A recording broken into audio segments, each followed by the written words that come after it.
ouça seu coração. Bom, o vídeo de hoje é basicamente sobre o romantismo. No link aqui em cima vocês podem acessar.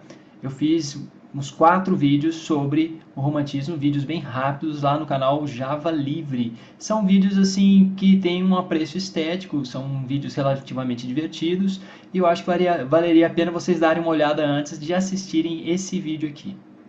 O movimento romântico não é um movimento somente literário, é um movimento cultural e até filosófico. Ele tem início no final do século XVIII e adentra boa parte aí do século XIX. Há um movimento proto ou pré-romântico que era chamado de tempestade e ímpeto, tanto na música quanto na literatura alemã. Foi mais ou menos do final dos anos 1760 até 1780. Eu diria que esse é o movimento romântico da gema. E o romantismo, assim, lá inicialmente falando, inclusive tendo como uma das grandes figuras Goethe, ele não é o que o senso comum de alguma forma pinta. O romantismo lá da gema não tem nada a ver com suavidade, harmonia, padronização. O romantismo é um elogio da diferença. Há uma valorização muito grande da individualidade em oposição às padronizações. Logo, o romantismo pode desembocar, sim, no exótico, no bizarro. Essa é um pouco a minha impressão. Já escrevi sobre romantismo, vou ler aqui um trecho na tela. Para os românticos, a verdade se encontra em tudo o que é marginal, desviante, diferente, não massificado, natural, descontrolado, louco, desmedido, alterado, espontâneo, original e animalesco. É a valorização do sentimento e das paixões, em oposição à racionalidade e às convenções. Pregam o retorno a um estado de natureza perdido. Para o romântico, natural é sinônimo de verdadeiro e saudável. O respeito à individualidade rompe com qualquer convenção.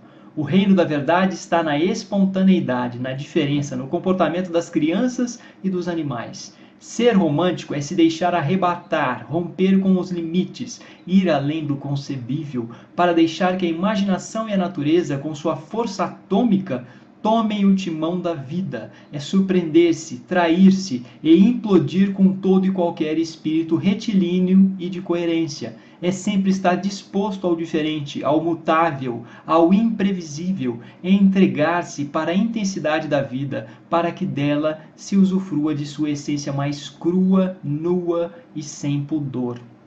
O romantismo é um movimento que deu um grito desvairado de liberdade em direção ao projeto iluminista de controle de tudo.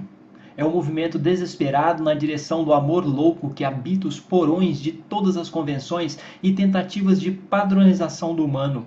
É o grito do indivíduo em sua desmedida busca de si mesmo no olho do furacão de seus infinitos mistérios, mergulhados na carne viva das paixões e dos sentimentos. Então, como falar de romantismo sem se perder, sem fazer com que a linguagem entre em ebulição, sem se empolgar, sem paixão? Como falar de romantismo sem a vertigem psicotrópica de tudo o que os homens já cultivaram de alterações de consciência no parquinho de seus corpos recheados de sexualidade e mistério? Como falar de romantismo sem explodir com os exércitos da razão e da percepção? Como sempre desejaram os românticos, se as portas da percepção fossem abertas, veríamos tudo como é, infinito, escancarado, nascente e voluptuoso. Não se produz romantismo sem arrebatamento e até sem um certo exagero bizarro. O romantismo da gema praticamente nada tem de semelhante com o que o senso comum define. Esse romantismo do senso comum é um romantismo com letra minúscula. É a massificação da concepção original de romantismo, é a sua pasteurização vulgar, enjoativa e cafona. O senso comum traça um perfil muito pobre do que seja o espírito romântico. Traça um perfil uniformizado a demonstrações piegas e vulgares, as quais vangloriam modos padronizados do amor, atirando à latrina da memória a marginalidade, a loucura, o horror, o bizarro e a desmedida em que habitam a tempestade e o ímpeto. O romantismo também tentou trazer de volta o corpo para o campo cultural, para o campo dos movimentos até filosóficos, porque ele estava um pouco perdido aí com os ideais iluministas e racionalistas. Então tem-se aí o corpo e o sentimento, as sensações, a sensorialidade, a sensualidade como acesso à verdade. Desse modo, vai haver então também uma valorização maior do amor erótico, que antes era preterido. Assim, o corpo liberta, o amor, a comunhão com o outro liberta, até na perspectiva aí de um êxtase espiritual relacionado à experiência sexual. A nostalgia é uma marca importante no romantismo e esse desejo muito grande de retorno a um estado de natureza perdido. Sim, há momentos no romantismo em que a natureza é expressada e representada com muito idealismo e até de uma maneira muito suave, ou que a natureza poderia conter aí o conforto, a harmonia perfeita. E a minha impressão é de que o tempestade e ímpeto é que descrevem melhor, inclusive, a concepção mais originária aí de natureza para o próprio romantismo. O romantismo, em oposição ao racionalismo, ele de alguma forma concebe que os sentimentos são fundamentais para o autoconhecimento, para o conhecimento do mundo. E aí entra uma aceitação maior das paixões, do descontrole, das alterações de consciência, dos estados marginais como um todo, então da marginalidade. E nessas alterações de consciência nós temos o quê? Uma valorização grande da utilização de psicoativos, da utilização de drogas para alteração de consciência ou de qualquer meio que possa induzir essa alteração de consciência. O surrealismo é uma versão 2.0, vamos dizer, do romantismo. O surrealismo tem raízes no romantismo, porque o surrealismo vai enfatizar muito mais essas alterações aí de consciência, a questão do inconsciente, a questão de tudo em nós que tem um aspecto mais passional, mas aí voltados até para uma bizarrice maior, voltados para o que é mais exótico, o que é mais insólito. A minha impressão é de que o surrealismo radicaliza essa perspectiva do insólito e do bizarro, o qual não necessariamente mergulha numa estética do grotesco, por exemplo. Então, a rebeldia é uma marca importantíssima do romantismo. Ter regras para serem violadas, até mesmo criar regras para que sejam violadas. É um grito contra a coerência, contra os bons costumes. É até um elogio da incoerência, da contradição. O romantismo, então, da gema, é um elogio do ímpeto, é um elogio da turbulência psíquica, da turbulência nas relações, é um elogio da tempestade, um elogio aí do tumulto, da desordem nas interações e da desordem como possibilidade de criação, da desordem como possibilidade de conhecimento. E os românticos veem virtude no bêbado, no vinho, a célebre frase latina in vino veritas, a verdade está no vinho. Então há um elogio grande aí dos estados alterados e há uma perspectiva de conceber virtude nos ébrios, nas pessoas que de alguma forma estão alteradas em termos da sua lucidez. Então há virtude no bêbado, há virtude no louco, há virtude no mendigo, há virtude em tudo o que é de alguma forma não padronizado, diferente, extremamente individualizado, marginal.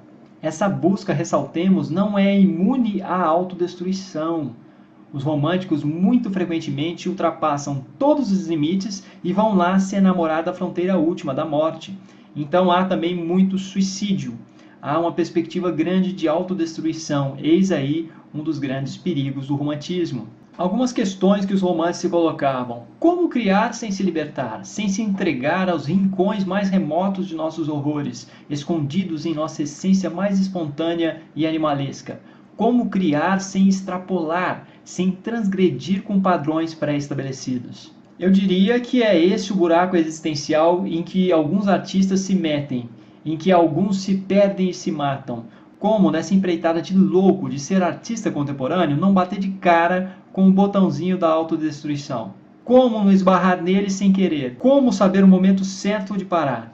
Assim, reparem nas toneladas de exemplos. Muitos artistas morrem cedo. Alguns deixam legados profundos, os quais foram construídos de modo meteórico, e muitos outros morrem anônimos e são rapidamente esquecidos. Depois de Tempestade e Ímpeto, a minha impressão é de que as artes se alimentaram muito mais desse tipo de perspectiva, da perspectiva romântica. A concepção mais comum no imaginário hoje do que é um artista, de como vive um artista, é uma concepção de que o artista é um sujeito mais romântico, de que ele vive de forma mais parecida com o que de alguma forma pregavam os românticos. Há uma influência muito forte, então, de todo esse imaginário que foi construído a partir do romantismo em cima da própria construção de identidade dos artistas. E como o romantismo dá com os burros na água? Consponville pode dizer alguma coisa sobre isso. O romantismo aspira ao infinito, encontra apenas o finito. Busca o absoluto, encontra apenas o eu. Gostaria de fundir-se na unidade, choca-se em toda parte com o múltiplo e com a dualidade. Gostaria de se entregar à inspiração, só alcança sucesso pelo trabalho. Exalta a paixão, a imaginário, a sensibilidade e desemboca na lassidão ou no tédio. A fuga é a sua tentação, o sonho a sua desculpa. É uma arte passional que pode optar apenas entre o onirismo e a religião, estética do exílio ou da evasão, do mistério ou do dilaceramento. Até mesmo a psicanálise tem uma influência grande desse primeiro movimento, Tempestade e Ímpeto, uma influência grande aí em Freud, a partir de Goethe, e a psicanálise depois, posteriormente, vai de alguma forma influenciar aí o romantismo 2.0, que na minha concepção é o surrealismo. Quando Freud cria a regra da associação livre, ele de alguma forma está estimulando o quê? Está estimulando que o sujeito primeiramente se trilhe aí por um certo fio de Ariadne na psicanálise, que seria o próprio sentimento. Seria mais ou menos o contrário de pensar duas vezes para falar. O contrário, seria falar duas vezes antes de pensar. Associar livremente seria mais ou menos nessa direção, é um pouco a minha concepção.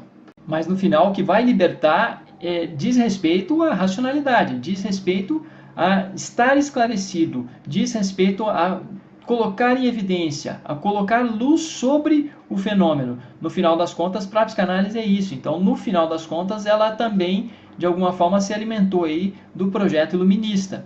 Mas, para Freud, antes de você ter esse esclarecimento final, você precisa passar pelos vales profundos do sentimento, pelos vales profundos do seu inconsciente, de alguma maneira. E sempre que nos deparamos com pessoas que estão valorizando mais o sentimento do que as possibilidades de explicação, do que o pensamento, nós estamos, de alguma forma, nos deparando com pessoas que estão valorizando romanticamente ou um pouco mais esse aspecto aí, que era mais valorizado também, de algum modo, pelo romantismo. Só que isso pode adquirir algumas feições caricatas, sabemos disso.